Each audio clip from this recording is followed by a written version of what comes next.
Ya, viral di media sosial, seorang siswi di Labuhan Batu Selatan memilih putus sekolah karena malu sering ditagih uang rekreasi Rp350.000 oleh gurunya. Padahal menurut siswi kelas 7 itu, ia tak ikut rekreasi, namun diduga pihak sekolah memaksa tetap harus membayar. Perpisahan jalan-jalan, Pak, nggak ikut tetap bayar. Mutinya ikut nggak? Nggak ikut. Tapi tetap dipaksakan harus bayar yang 350. Viral siswi kelas 7 yang bersekolah di Kecamatan Seikanan, Labuhan Batu Selatan, Sumatera Utara memilih berhenti dari sekolahnya karena malu sering ditagih uang rekreasi sebesar Rp350.000 yang belum dibayarnya. Padahal saat itu ia tak ikut pergi rekreasi, namun sang guru selalu menagihnya. Ia sempat mencicil sebagian dari total Rp480.000 karena orang tua tak sanggup untuk membayar kekurangannya sebesar Rp350.000. Ia pun memilih putus sekolah. Kini Komisi Perlindungan Anak KPAD Kabupaten Labuhan Batu Selatan melakukan pendampingan psikologis dan memanggil pihak sekolah untuk memberikan klarifikasi. Dan yang terjadi pada saat ini, anak tersebut terputuslah sekolahnya. Saat ini memang banyak orang-orang yang menawarkan diri, kan, tetapi kami KPAD akan merekomendasikan kira-kira di mana anak tersebut, di mana apa yang terbaik untuk dia. Sementara pihak sekolah belum berhasil diminta keterangan terkait kejadian itu. Dari Labuhan Batu Selatan, Sumatera Utara, Randi Kurniawan, iNews melaporkan. Ya, pemirsa, perundungan kembali mencoreng dunia pendidikan. Seorang siswi SMA dianiaya saat mengikuti masa pengenalan lingkungan sekolah MPLS disaksikan sejumlah siswi lainnya. Pihak sekolah menjatuhkan sanksi tegas di mana 6 siswi pelaku dikeluarkan dari sekolah. Perkelahian dua siswi pelajar SMA Negeri 2 Padang ini tengah viral. Peristiwa ini terjadi di lingkungan sekolah saat pelaksanaan MPLS.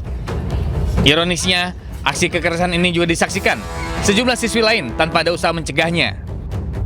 Akibat kejadian ini, korban K mengalami trauma berat hingga tak berani lagi datang ke sekolah.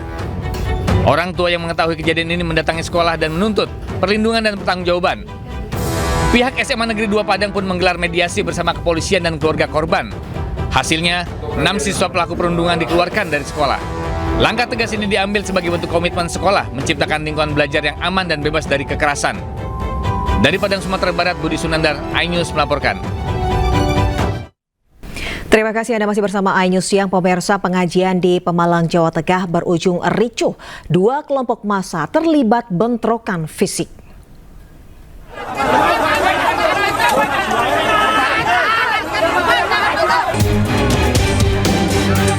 Ricuh terjadi saat pengajian di Desa Pebundan, Petarukan, Pemalang, Jawa Tengah digelar.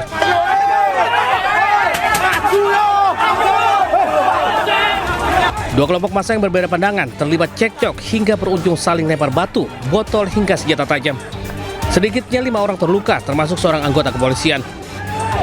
Pemalang harus kondusif, jadi tidak usah terbawa provokasi, tidak usah juga terbawa dengan emosi.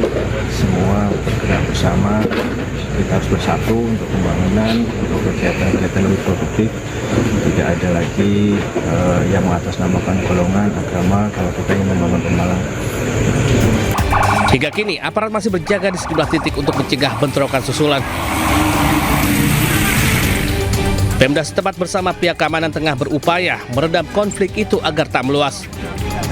Dari Pemalang, Jawa Tengah, Suryono Soekarno, iNews melaporkan. Diduga kecanduan judi online, oknum anggota TNI berpangkat Sersan Mayor di Binjai, Sumatera Utara, tega menghabisi nyawa istrinya.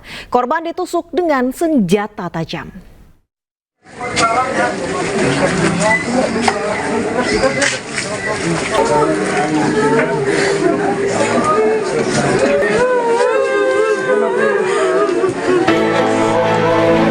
Isak tangis keluarga pecah saat jenazah korban tiba di rumah duka.